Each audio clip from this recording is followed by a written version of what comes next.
joogtaan ee qaab kasta la dheehanaysaan halkan waa Rumaal TV News ku soo dhawaada oo wixii dalka iyo daafaca caalamka laga soo gaaray xilligan oo kale aan soo gudbin jirnay qodobada ku daawan doontaan waxaa kamid ah wasiirka arrimaha gudaha xukuumadda federaalka ee Soomaaliya Maxamed Cabdi Sabriye ayaa ku wajahan magaalada Dhuusamareeb ee xarunta dowlad goboleedka Galmudug halkaas oo lagu wado inuu ka sii ambaqaado dhismaha dowlad goboleedka Galmudug loo leeyahay qaar kamid ah wufuudda ka qayb gashay calaamasaarka madaxweynaha dowlad goboleedka Jubbaland Axmed Islaam Maxamed Madoobe oo dib ugu laabtay magaalada Muqdisho caasimadda Soomaaliya kulamano leh xildhibaano kale oo ka tirsan baarlamaanka federaalka ee Soomaaliya dowlad goboleedka Puntland waxa ay diiwaan gelisay ilaa 18 maraakiib sharci darro ah oo ka kulmaysta biyaha caalamiga ah ee Soomaaliya kuwaas oo ay sheegtay in wadamada qaar kamid ah caalamku ay leeyihiin shaqaalihii dhismaha golaha deegaanka degmada Bulaburde ee gobolka Hiiraan ayaa la sheegay in isaga baxeen degmadaasi khilaaf xooggan oo soo kala dhex galay maamulka odaasha awgeed sidoo kale saaxiibayaal daawan doontaan wafdi ka socda dowladda Djibouti oo gaaray magaalada Muqdisho caasimadda Soomaaliya halkaas oo si weyn loogu soo dhaweeyay howlgallo ka sameeyay gudaha gobolkaasi Gado gaar ahaan degmada Baardheer oo kala dagaalameen xubno ka tirsan Al-Shabaab marka saaxiibayaal ka baxsan Soomaalida ku daawan doontaan waxaa kamid ah dowladda Mareykanka ayaa wufuud heersara u diraysa dowladda Turkiga si ay uga hadasho arrinta la xiriirta duqeymaha xilligan ka soconaya dalkaasi Suuriya iyo madaxweynaha dalkaasi Turkiga Rajab Tayyip Erdogan oo ka soo horjeestay booqashadaasi iyo xadgudubinta uu ku dhawaaqay dowladda Mareykanka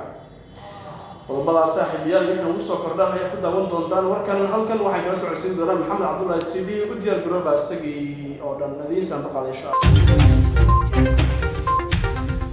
magaalada Dhuusamareeb ee xarunta dowlad goboleedka Galmudug waxaa ku wajahan wafdi hogaaminaya wasiirka arrimaha gudaha xukuumadda federaalka ee Soomaaliya kaas oo horay ugu sugnaa magaalada Muqdisho caasimadda Soomaaliya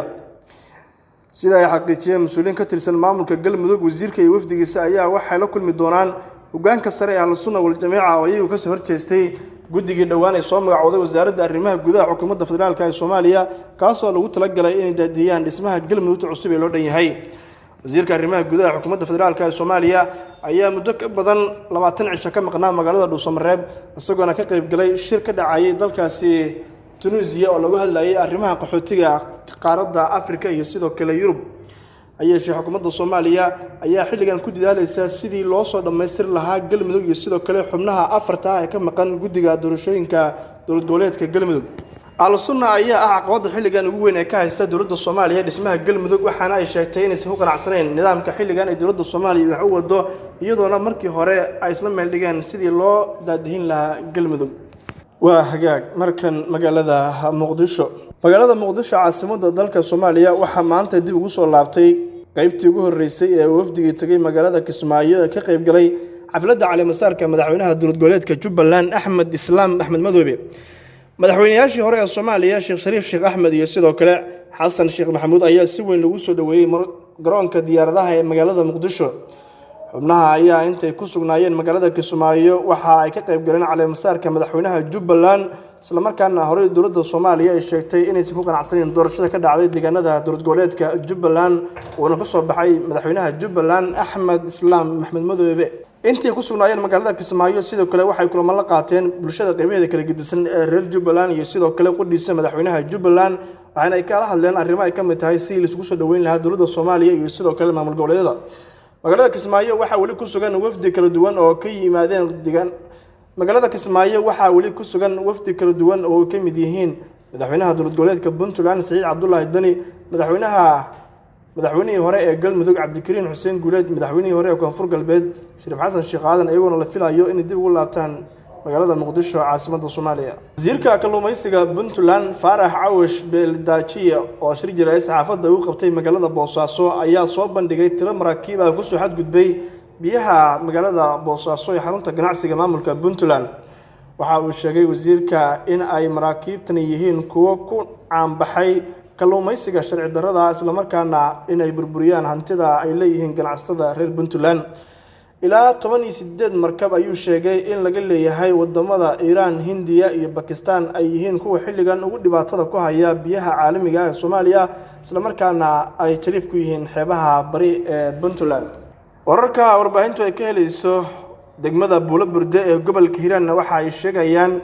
in dhammaan deegaankaasi ay isaga baxeen shaqaalihii ku hawlanaa dhismaha golaha deegaanka degmada Buulaburde ee gobolka Hiiraan. qaar ka mid ah dadka deegaanka ayaa xaqiijiyay talabadaasi iyagoona sheegay in ay muddo 2 maalin ah ay dadkaasi isaga baxeen degmada Buulaburde ee gobolka Hiiraan. inkastoo aan si rasmi ah loo cadeyn sababta keentay in ay isaga baxaan Buulaburde, waxaana haddana jira khilaaf maalmihii dambe ka dhex taagnaa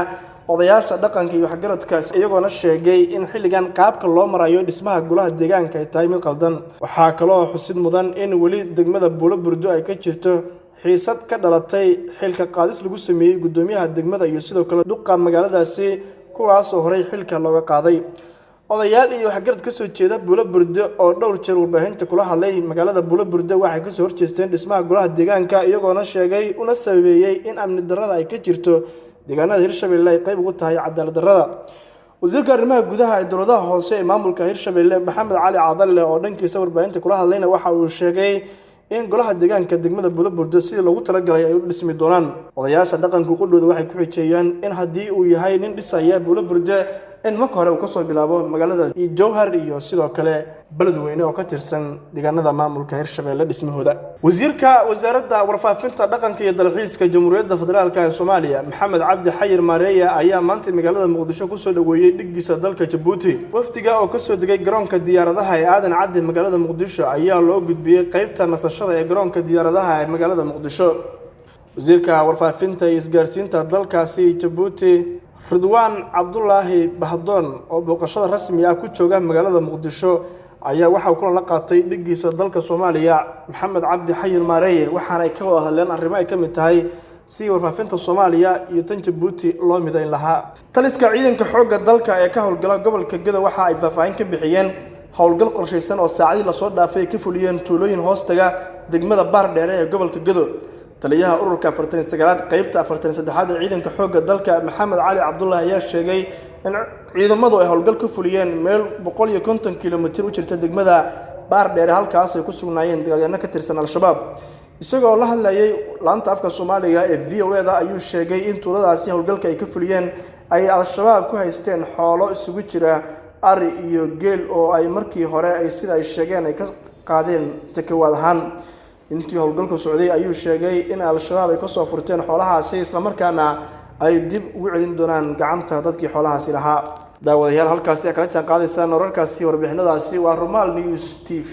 madaxweynaha dalka Mareykanka Donald Trump ayaa talaadadii shalay ku dhawaaqay in dalka Turkiga uu diri doono wafdi heer sare ah oo hogaaminayo ku-xigeenkiisa Mike Pence si ay Turkiga ugu cadaadiyaan inuu joojiyo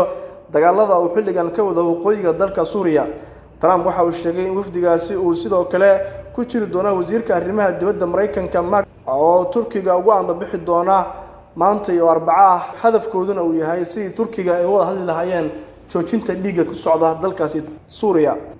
oo markaasi lagu wado inuu madaxweynaha dalka Turkiga Erdogan Khamiista berrito la kulmo ayaa miiska saari doona shuruuda ay ku xiran tahay xabajoojinta degdega ah ee wada xaajoodka dalka Turkiga ee ka dhaxayn doona iyo Mareykanka. sidoo kale waxa ay isku soo hadal qaadeen arrimaha cunaqabataynta Mareykanka uu saaray dalka Turkiga isla markaana ay kala hadli doonaan madaxweynaha dalka Mareykanka Donald Trump iyo sidoo kale dhiggiisa dalka Turkiga Recep Tayyip Erdogan. isla wararkaasi ayaan daawadayaal ku jirnaa madaxweynaha dalka Turkiga Recep Tayyip Erdogan ayaa diiday baaq uu Mareykanka u soo jeediyay oo ahaa in heshiis xabajoojin ah loo ogolaado dadka ku dhaqan xilligan dalka Suuriya gaar ahaan kooxda Kurdiyiinta ah ee markaasi laga mamnuucay dalka Turkiga ee loo yaqaan PKK. hadalka madaxweynaha Erdogan ayaa imaanaya xilli madaxweyne ku-xigeenka iyo xogayaha arrimaha dibadda Mareykanka la filayo in booqasho ay ku tagaan dalka Turkiga.